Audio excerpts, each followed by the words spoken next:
जी screen आपको अभी share हो जाएगी। हाँ जी स्क्रीन शेयर हो रही है।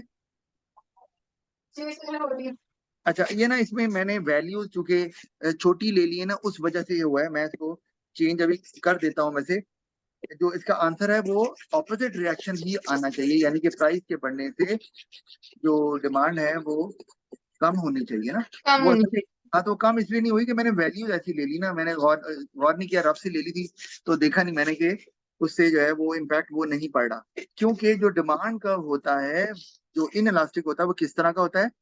वो होता है कुछ इस तरह का। ऐसे ही है ना? वो हाँ कुछ जी सर। इस तरह का होता है। तो इसका मतलब है कि ऊपर जो प्राइस की वैल्यू है वो ज्यादा आएगी डिमांड कर्व में।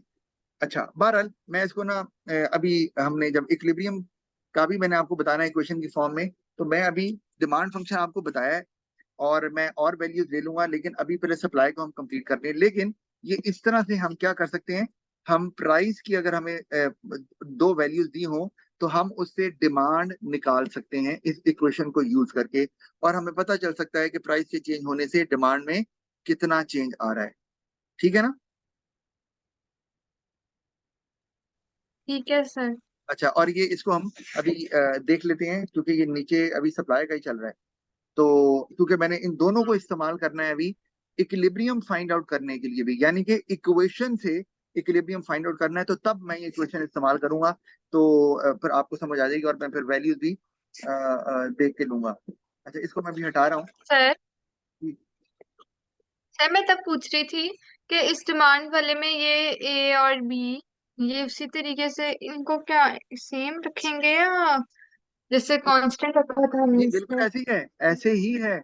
यानी कि आपने मैंने जब कहा है कि क्वांटिटी डिमांडेड इज A-2P, अगर मैं ये कहता हूँ, टू नहीं आना था, 2P है, ठीक है। इसका मतलब है ये ए जो है ये कांस्टेंट है, इसने प्राइस के चेंज होने से चेंज नहीं होना। तो ये एक पार्ट है डिमांड का, एक पार्ट ठीक है। ये वाला है, ये प्राइस से चेंज होगा। जब प्राइस बढ़ेगी तो उसकी वैल्यू भी, वैल्यू जो है ना वो चेंज हो जाएगी, प्राइस कम होगी तो वैल्यू इसकी भी चेंज हो जाएगी। राइट? जी। यानी कि ये कांस्टेंट वाला पार्ट है और ये वाला पार्ट जो है ना, ये वेरिएबल है, ये चेंज होता है डिमांड का। ठीक है, वही है जिसमें सप्लाई फंक्शन में था। ठीक है सर। अच्छा तो इसको मैं डिमांड की क्वेश्चन भी हम इसको भी देखेंगे साथ, ताकि आपको क्लियर हो ना, बाद में आपको ये ना हो कि सर ने सप्लाई फंक्शन तो दिखा दिया, डिमांड की फंक्शन से वैल्यू नहीं निकाली। लेकिन मैंने अभी रोक इसलिए दिया कि हमने अभी, मुझे याद आया कि मैंने आपको इक्विलिब्रियम बताया ही नहीं है इक्वेशन से। मतलब हमने कर्व से पढ़ा है, लेकिन हमने इक्वेशन फॉर्म में सप्लाई की इक्वेशन हो, डिमांड की इक्वेशन हो, और उससे अगर हमने इक्विलिब्रियम प्राइस फाइंड आउट करनी हो तो कैसे करते हैं वो हमने भी करना है। तो वहां हम इसको कवर कर लेंगे। अच्छा जल्दी से हम प्राइस सप्लाई का टॉपिक पीछे रह गया था, इसको जल्दी से कवर कर लें। तो हमने देखा इन इलास्टिक सप्लाई होती है, इलास्टिक होती है और इक्वल टू वन भी होती है। ठीक है, तो आगे चलते हैं हम। अगर तो हमारे पास प्राइस इलास्टिक सप्लाई जो है वो इक्वल टू जीरो भी होती है, और प्राइस इलास्टिक सप्लाई जो है वो इक्वल टू इंफिनिटी भी होती है। ठीक है, दोनों होती है।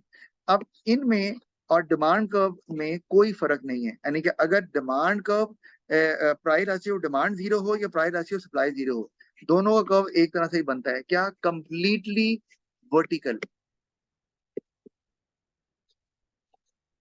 Completely vertical. ठीक है, और इसको हम क्या बोलते हैं? इसको जीरो इलास्टिक सप्लाई भी बोल सकते हैं, इसको परफेक्टली इन इलास्टिक सप्लाई का भी बोल सकते हैं, कंप्लीटली इन इलास्टिक सप्लाई का भी बोल सकते हैं, जो कंप्लीटली वर्टिकल हो जाता है। तो मैं चलो लिख भी देता हूँ साथ, परफेक्टली, कंप्लीटली इन इलास्टिक, या इसको हम जीरो इलास्टिक भी बोल लेते हैं डिमांड की तरह। तो अब अगर यहाँ प्राइस ली हुई है और यहाँ पे आपने क्वांटिटी सप्लाई दी हुई है, तो प्राइस देखो, प्राइस चेंज हो जितनी मर्जी बढ़ जाए या कम हो जाए, सप्लाई में कोई चेंज नहीं आ रहा। ऐसा कब हो सकता है? अच्छा चलिए ये हम बाद में पढ़ते हैं जब डिटर्मिनेंट्स की बात करें, अभी ये होल्ड पे रखें। और इन्फिनिटी की बात करें, तो अगर प्राइस ऐसी डिमांड इन्फिनिटी पे चला जाए या सप्लाई इन्फिनिटी पे चला जाए, दोनों का कर्व एक जैसा होता है, क्या? Completely horizontal. Completely horizontal. और इसका मतलब है कि जो सप्लाई है वो बहुत ज्यादा सेंसिटिव है टू चेंज इन प्राइस, तो उस हम चेंज को दिखा नहीं सकते।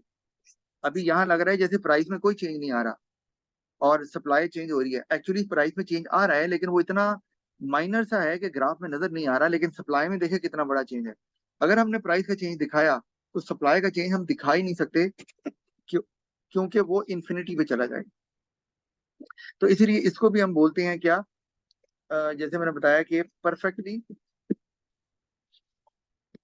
इलास्टिक, परफेक्टली या कंप्लीटली इलास्टिक, इलास्टिक, या इसको हम इन्फिनिट इलास्टिक भी बोलते हैं। इसमें ज्यादा नहीं पूछा जाता लेकिन कर्व की पहचान आपको होनी चाहिए, एमसीक्यू उस पे आ सकते हैं।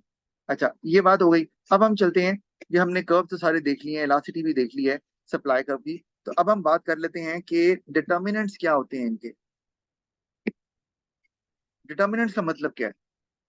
जैसे मैंने डिमांड में बताया था, डिटर्मिनेंट्स का मतलब ये होता है कि वो कौन से फैक्टर्स हैं जो सप्लाई को इलास्टिक करते हैं या इन इलास्टिक करते हैं। तो हम उनको देख लेते हैं जरा। अब वो क्या है, मैं यहाँ लिख देता हूँ, डिटर्मिनेंट्स ऑफ ईएस। मतलब अक्सर बच्चे इसको ना कंफ्यूज कर देते हैं, जैसे डिमांड को भी, कि ये वो फैक्टर्स हैं जो सप्लाई को शिफ्ट करते हैं। नहीं, जब हम इलास्टिसिटी की बात करते हैं, प्राइस इलास्टिसिटी ऑफ डिमांड हो या प्राइस इलास्टिसिटी ऑफ सप्लाई हो, हम नॉन प्राइस फैक्टर्स को कांस्टेंट कर देते हैं कि वो चेंज नहीं होंगे। हम सिर्फ प्राइस और डिमांड के या प्राइस और सप्लाई के रिलेशन को कंसिडर करते हैं। तो यहाँ डिटर्मिनेंट्स में ये फैक्टर्स वो नहीं है जो शिफ्ट करते हैं, ये फैक्टर्स वो हैं जो प्राइस इलास्टिसिटी सप्लाई को हाई करते हैं या लो करते हैं। अब उसमें क्या आ सकता है, जैसे कि मैं कहता हूँ, सर अब मतलब इलास्टिक या इन इलास्टिक करते हैं? जी जी, बिल्कुल बिल्कुल। जैसे मैं कहता हूँ अवेलेबिलिटी ऑफ रिसोर्सेज। अगर किसी, अब आप मुझे बताओ कि अगर प्राइस बढ़ रही है तो क्या प्रोड्यूसर उसी तरह रिस्पॉन्ड कर सकता है सप्लाई बढ़ाकर? अगर अवेलेबिलिटी ऑफ रिसोर्सेज जो है ना वो आप कह लें कि लिमिटेड है, एक ये है और एक सर है, फिर नहीं। हाँ, और एक है आपके पास अबंडेंट पड़ी हुई है। सर अगर लिमिटेड है तो वो उस तरह से सप्लाई इंक्रीज नहीं कर सकता। इसका मतलब है तो इस केस में supply less than one in होगी। इलास्टिक। जी। और इस केस में वो क्योंकि उसके पास रिसोर्सेज फालतू पड़े हुए हैं, उसने कहा यार चलो प्राइस बढ़ी है तो मौका अच्छा है, वो ज्यादा बढ़ा देगा। क्यों बढ़ाएगा? क्योंकि उसके पास रिसोर्सेज फारिग पड़े हुए हैं, आइडल, वो जाया हो रहे हैं। तो उसने कहा चलो थोड़ी तो बढ़ी है ना, तो हम इस सारे रिसोर्सेज को इस्तेमाल तो करें, वरना जाया जा रहे हैं। कोई सर फैक्ट्री तो है, फिर इलास्टिक हो जाएगा जी जो। वो इलास्टिक हो जाएगा, जी ऐसे ही है, बिल्कुल ऐसे ही है। ठीक है।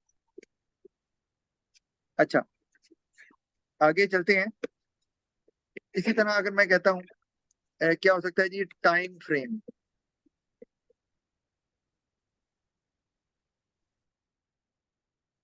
टाइम फ्रेम टू प्रोड्यूस, मतलब कुछ चीजें होती हैं, जैसे ये टाइम फ्रेम अजीब से लिखा गया, टाइम फ्रेम टू प्रोड्यूस। अब मैं आपसे ये कहता हूँ, जैसे कि हम बात करते हैं क्रॉप्स, तो क्या प्राइस बढ़ने से हम उसी तरह एकदम से क्रॉप्स की सप्लाई बढ़ा सकते हैं? नो। नो। क्यों? क्योंकि क्रॉप्स को टाइम लगता है, 3 महीने 4 महीने, उससे पहले फसल पक के तैयार नहीं होती। इसका मतलब है क्रॉप्स के केस में चूंकि टाइम ज्यादा लगता है तो प्राइस ज्यादा बढ़ेगी भी, तो सप्लाई में उतना इजाफा नहीं हो सकता। इसलिए इनकी जो, क्योंकि टाइम फ्रेम ज्यादा लगता है प्रोडक्शन में, तो इनकी इलास्टिसिटी लेस देन वन हो। इसी तरह से अगर हम और बात कर लें, जैसे शूज हैं, तो शूज की प्राइस अगर बढ़ती है जैसे ईद के दिनों में, तो सप्लाई भी बढ़ जाती है, नई वैरायटी आती है कि नहीं आती ईद पे, जूतों की, कपड़ों की, है ना? जी जी। और वैरायटी आती है और साथ कीमतें भी बढ़ जाती हैं। तो यहाँ पर चूंकि आपको टाइम नहीं चाहिए, मतलब मशीन हैं, वर्कर्स हैं, ज्यादा लगाएं, दिन रात काम करें और प्रोडक्शन ज्यादा कर सकते हैं। और ये यहाँ क्या करते हैं, elastic supply greater than one होगी, क्योंकि वो उस बड़ी हुई प्राइस का जो ईद पे है उससे फायदा उठाना चाह रहे हैं, तो वो सप्लाई को कहीं ज्यादा कर देते हैं मार्केट में कि यार ईद पे निकालो जूते जितने निकालने, कपड़े निकालने, बाद में नहीं लोगों ने इतने लेने। तो वो सप्लाई में ज्यादा इजाफा कर देते हैं क्योंकि वो कर सकते हैं, क्योंकि शूज बनने में टाइम नहीं लगता। जितने आप मैन पावर इस्तेमाल करेंगे, कैपिटल इस्तेमाल करेंगे, इक्विपमेंट इस्तेमाल करेंगे, उतनी ही ज्यादा चीजें बन सकती है। राइट? सही हो गया ना?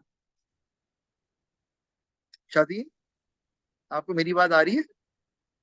सर आवाज नहीं आ रही। मेरी बात आपको नहीं आ रही? अचानक कैसे चली गई? हेलो हेलो, अब आ रही है ना? अब आ रही है ना शादी? मैं तो बोल रहा हूँ। सर अब आ रही। अच्छा, जी पता नहीं अब आ अल्लाह रही जाने है। क्या है। अच्छा, तो कहाँ तक समझ आई है? यहाँ तक आ गई जहाँ तक बताया मैंने? जी जी सर। जी अब आ रही है। अच्छा, इसी तरह के सर आ अबिलिटी। गई है, पॉइंट अच्छा टू ओके। तक आ। अच्छा ओके ओके, फाइन फाइन। अच्छा, आगे मैं बता रहा हूँ जी, nature of product. Nature of product मतलब क्या है? मतलब ये कि आपका जो प्रोडक्ट है वो किस नेचर का है।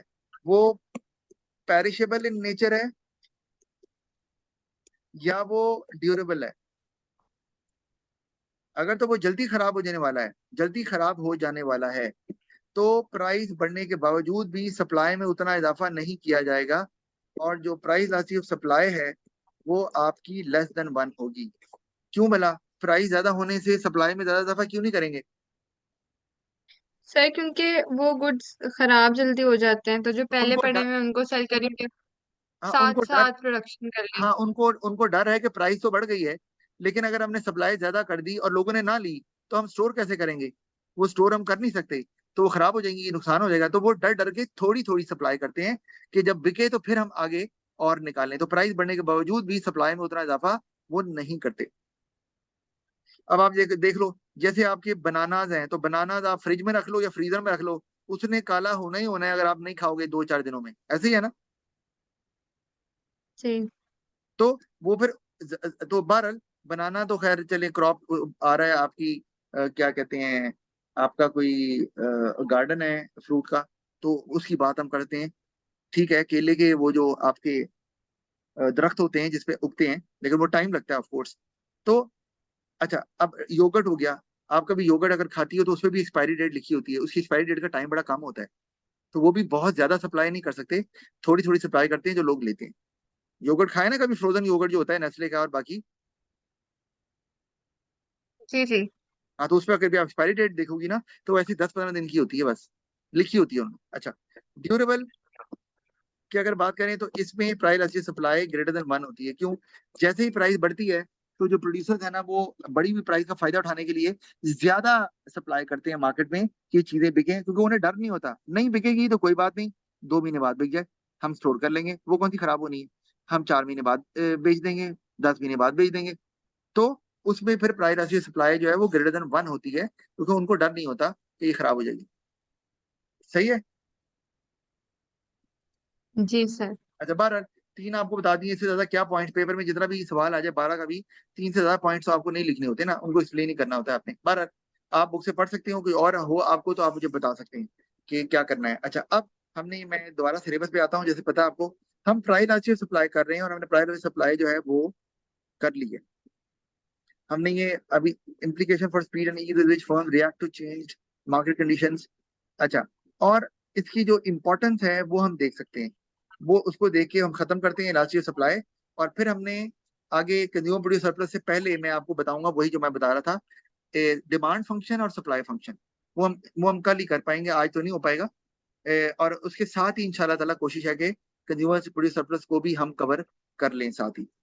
अच्छा, ये क्योंकि हम उसके बाद स्किप करना है, हमने यहाँ जाना है ये कंज्यूमर प्रोड्यूसर सरप्लस, और उसके बाद फिर हम नीचे अगले चैप्टर नंबर 3 पे पहुंच जाएंगे।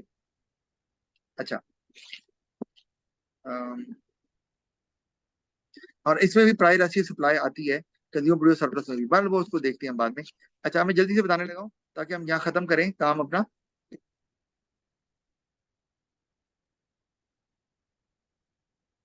और वो क्या है? Practical importance. वो क्या है प्राइस राशि सप्लाई की? प्रैक्टिकल इंपॉर्टेंस क्या है? वो क्या है? जैसे कि अगर आपको ये पता हो कि आपकी प्राइस राशि सप्लाई ग्रेटर देन वन है, प्रोड्यूसर्स। जी। हाँ, ग्रेटर देन 1 है और आपको नजर आ रहा है कि प्राइस बढ़ रही है, तो प्रोड्यूसर क्या करेगा? प्रोड्यूसर उस बढ़ी हुई प्राइस का फायदा उठाएगा। और इलास्टिक है तो वो, इसका मतलब है ज्यादा रिस्पॉन्ड कर सकता है तो वो करेगा। क्यों? In order to get higher profits. ठीक है।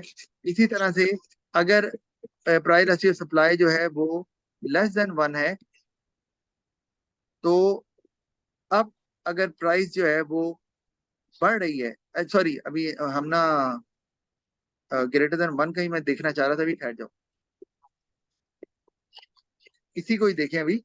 अगर ग्रेटर देन 1 है और प्राइस जो है ना वो कम हो रही है, तो प्रोड्यूसर यहाँ पर भी क्या कर सकता है? अचानक अपनी सप्लाई को कम कर सकता है, क्योंकि वो इलास्टिक है। तो यहाँ पर भी वो अवॉइड कर सकता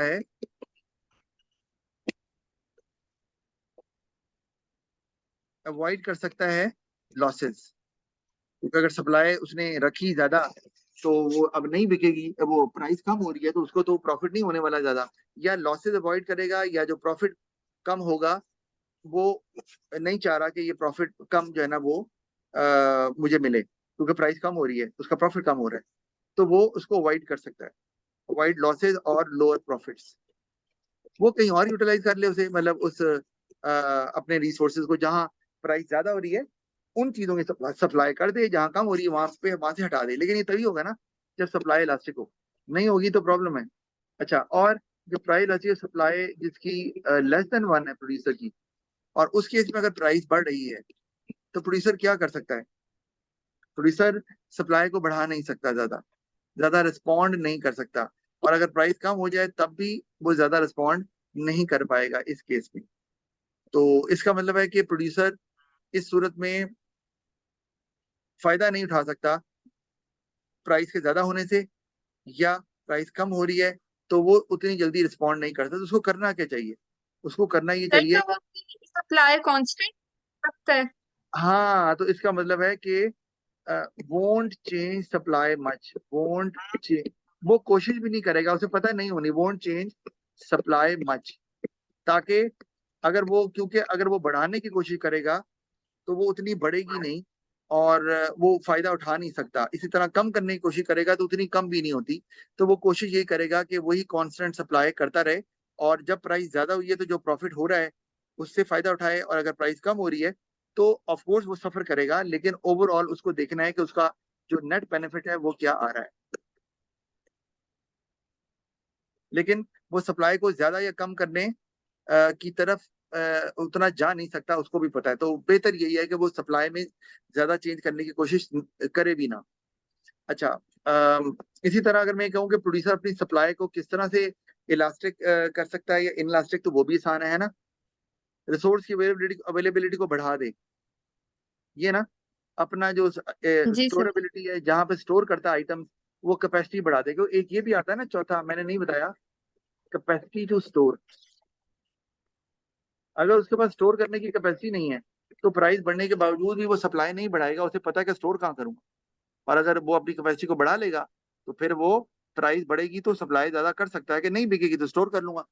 तो वो जो प्रोड्यूसर है वो सप्लाई अपनी पीईएस को, प्राइस अच्छी सप्लाई को बढ़ा भी सकता है। किस तरह से? जब बताया, टाइम को तो कम ज्यादा नहीं कर सकता ऑफ कोर्स, वो तो लगना ही उतना। लेकिन वो स्टोर करने की कैपेसिटी को बढ़ा सकता है। वो क्या कहते हैं, ज्यादा इक्विपमेंट, लेटेस्ट टेक्नोलॉजी को इस्तेमाल करके अपनी सप्लाई में और इजाफा कर सकता है। खासकर वो चीजें जिनका टाइम से कोई ताल्लुक नहीं है, जिसका ताल्लुक है रिसोर्सेज के साथ, कि जितने रिसोर्सेज होंगे उतनी जल्दी चीजें बन के तैयार हो जाएंगी। तो ये वो कर सकता है, इलास्टिक सप्लाई को भी चाहे तो इन्फ्लुएंस कर सकता है। इन इलास्टिक भी हो सकती है बार, ये आपको मैंने बताना था। अब आप इसको पढ़ भी लीजिएगा, कोई प्रॉब्लम हुई तो मुझे जरूर बताइएगा। और कल हम इंशाल्लाह ताला कोशिश करेंगे कि आगे इस यूनिट चैप्टर 2 को कंप्लीट करें। कल नहीं तो परसों तो जरूर खत्म करें, ताकि मैं वीकेंड पे आपको वर्कशीट दे सकूं जो कि आपको करनी होगी।